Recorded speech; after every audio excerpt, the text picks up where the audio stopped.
Halo teman-teman, ini adalah video ke-10 video perpajakan, video ketiga perpajakan. Kali ini kita melihat mengenai PPh final omset tertentu 0,5% berdasarkan PP 23 tahun 2018, teman-teman. Oke, ini dia PP 23 tahun 2018. Judulnya pajak penghasilan atas penghasilan dari usaha yang diterima atau diperoleh oleh wajib pajak yang memiliki peredaran bruto tertentu. Kalau saya ada definisinya, oke. Di sini saya buatnya wajib pajak dalam negeri yang memiliki usaha dengan peredaran bruto atau omset hingga 4,8 M dalam 1 tahun dapat dikenai PPh final 0,5% selama jangka waktu tertentu. Jadi ada jangka waktu batasannya, teman-teman. Di sini saya bagi jadi beberapa yang bisa kita bahas, teman-teman. Oke. Pertama ada wajib pajak dalam negeri yang memiliki usaha dengan peredaran bruto atau omset hingga 4,8 M dalam 1 tahun dapat dikenai PPh final 0,5% selama jangka waktu tertentu. Oke, saya bagi beberapa, ada 5. Jadi ini sekilas aja, teman-teman, yang saya tahu ya. Wajib pajak dalam negeri itu bisa, di sini pengertian wajib pajak dalam negeri itu ada terbagi atas 2, orang pribadi atau badan. Orang pribadi ya, orang pribadi OP. Untuk badan hanya ada 4, teman-teman. Koperasi, firma, CV, dan PT. Nah, BUT nggak termasuk untuk usaha tetap perwakilan dari luar negeri. Oke, kemudian kita lihat di aturannya PP 23 ini. Dibilang, nah ini udah masuk ke usaha. Oke, usaha. Nah, usaha ini namanya usaha berarti contohnya udah pasti nggak termasuk penghasilan dari pekerjaan berupa gaji atau upah. Jadi namanya usaha di sini kategorinya ya ada usahanya ya, ada buka usaha. Tapi tidak termasuk penghasilan yang diterima dari orang pribadi dari jasa semuanya pekerjaan bebas, teman-teman. Pekerjaan bebas ini jadi nggak termasuk ya, nggak termasuk omset 0,5%. Ini pekerjaan bebas dirinci di ayat 4 itu. Ini teman-teman, tenaga ahli, pemain musik, olahraga, penasehat, pengarang, peneliti, agen iklan, pengawas, perantara, komisi ya, petugas penjajah barang dagangan, agen asuransi, distributor, dan sejenis lainnya. Ini pekerjaan bebas, nggak termasuk. Kemudian penghasilan diterima atau diperoleh di luar negeri. Nah, ini harus masuk ke hitung ulang nanti di tahunan. Jadi nggak bisa masuk ke PPh final. Kemudian penghasilan yang udah dikenain PPh final, ya nanti double kalau kena lagi. Dan penghasilan dikecualikan dari objek pajak ya, nggak kena pajak ya. Oke. Kemudian mengenai usaha itu sekilasnya. Selanjutnya peredaran bruto. Nah, peredaran bruto ini kalau ada istri, suami istri, itu harus gabungan ya, teman-teman. Jadi 4,8 M itu gabungan. Kalau memang udah lewat dari 4,8 usaha ya, sekali lagi usaha berdua, di total mau pisah harta atau nggak pisah harta, pokoknya patokannya itu, teman-teman, satu keluarga. Kalau dia punya anak-anaknya belum dewasa juga masuk ke penghasilan suaminya, itu kategorinya 4,8 itu gabungan juga dari keluarganya. Kemudian cabang di sini di pasal, nah ini kalau istrinya ini cabang ya teman-teman. Peredaran bruto dari usaha termasuk bruto dari cabang kalau kita punya cabang. Terus suami istri gabungan. Kemudian ini belum masuk. Sebelum diskon ya teman-teman, peredaran bruto. Jadi ini sebelum diskon. Jadi diskon tidak mengurangi peredaran bruto untuk perhitungan PPh omset teman-teman. Hitungannya bulanan. Omset 1 bulan dikali langsung.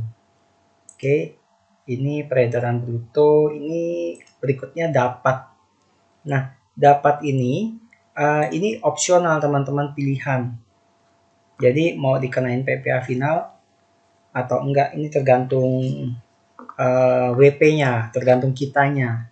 Jadi oke, ini diatur di pasal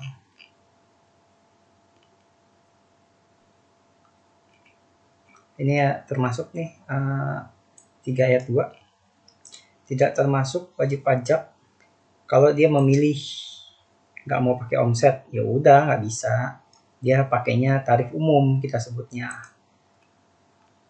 Nah ini juga nggak bisa nih ternyata WPDN jika dia CV atau firma yang merupakan pekerjaan bebas yang memiliki tenaga ahli khusus, memiliki keahlian khusus ya, jasa hubungan dengan pekerjaan bebas, ini nggak bisa masuk nih meskipun dia CV. Jadi kalau konsultan pajak bikin CV dia nggak bisa, ini nggak termasuk. Sekilasnya saya lompat-lompat ya. Menyampaikan pemberitahuan. Tadi dapat. Jadi maksud saya dapat itu adalah pilihan ya teman-teman. Pilihan. Jadi tapi kalau sekali dia nggak mau dikenain omset final, berarti kan dia kenanya tarif umum. Udah, nggak bisa balik lagi loh. Seterusnya dia nggak bisa lagi pakai final omset kalau dia sekali udah pakai tarif umum teman-teman. Karena opsional, ini ada aturannya, ada syarat dan ketentuannya mengenai opsional itu. Opsional itu ini dia. Opsional itu ditentukan pada saat dia mendaftar NPWP teman-teman. Jadi kalau waktu bikin NPWP dia mengajukan tarif umum, maka seterusnya dia nggak bisa, kita nggak bisa pakai PPh final omset lagi. Kalau waktu bikin NPWP sudah mengajukan pakai tarif umum. Nah, kalau awal bikin NPWP-nya kita milihnya omset final, itu kita boleh pakai omset final. Dan kalau kita pengen, karena opsional ya dapat.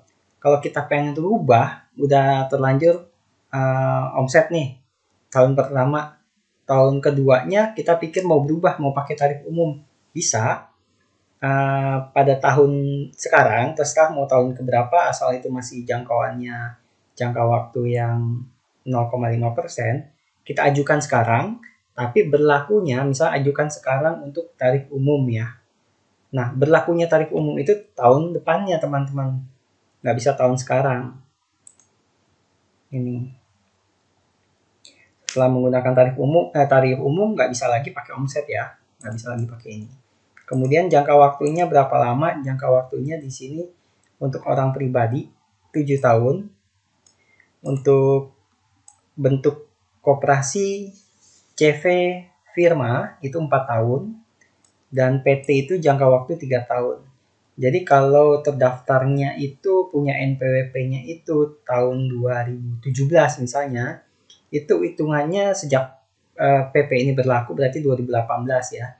2018 berarti kalau misalnya dia punya misal PT punya NPWP sejak 2017. Maka berlakunya sejak PP ini. Maka hitungannya itu dia bisa pakainya 2018, 2019, dan terakhir tahun ketiga 2020. Nah, seandainya misal PT punya NPWP sejak sekarang misalnya atau 2020 ya, 2020. Maka hitungannya itu adalah tahun pertama 2020 deh pasti. Kemudian 2021. Sorry. Dan terakhir 3 tahun 2022. Nah, 2023-nya ini tarif umum. Udah nggak bisa lagi pakai omset.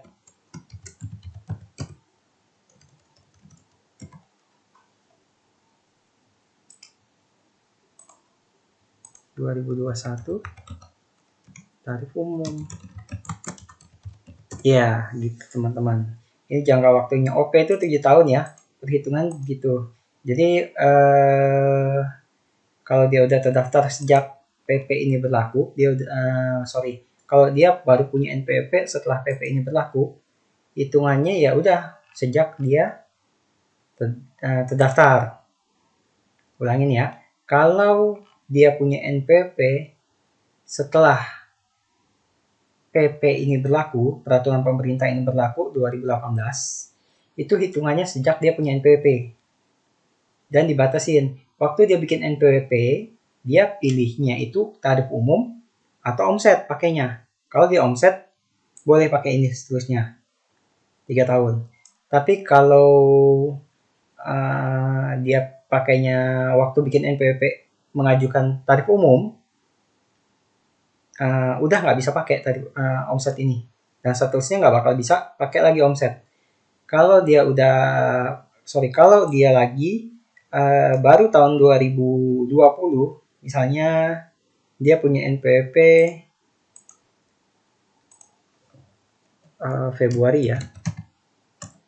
Februari dan sadar nih, wah tax planningnya 2020 bulan September dilihat, wah nggak bagus kalau pakai ini, dia mau rubah ke tarif umum, pakai laba rugi, pakai tarif umum. Nah, dia berarti pemberitahuan paling cepat kan karena sadarnya baru September 2020, cepat-cepat ngajuin mau pakai tarif umum. Nah, 2020 tetap full pakai omset jadinya sampai Desember. Nah, 2021-nya karena udah pemberitahuan di 2020, maka baru bisa pakai tarif umum. Gitu teman-teman. Oke.